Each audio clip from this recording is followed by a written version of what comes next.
Zabbuli ey'enkaaga mu esatu. Ayi Katonda, ggwe oli Katonda wange, naakeeranga okukunoonya. Emmeeme yange erumwa ennyonta eri ggwe, omubiri gwange gwegomba ggwe, mu nsi enkalu ekooyesa omutali mazzi. Bwe ntyo bwe nnaakutunuuliranga mu watukuvu, okulaba obuyinza bwo n'ekitiibwa kyo, kubanga ekisa kyo kiwooma okusinga obulamu, emimwa gyange ginaakutenderezanga. Bwe ntyo bwe nnaakwebazanga nga nkyali mulamu, naayimusanga emikono gyange mu linnya lyo.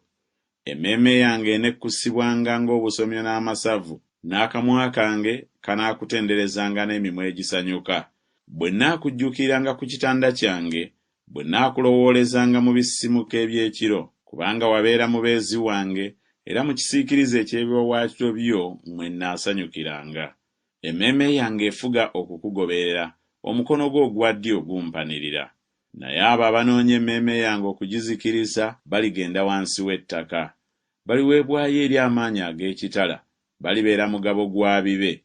Naye kabaka alisanyukira Katonda, buli amulayira ye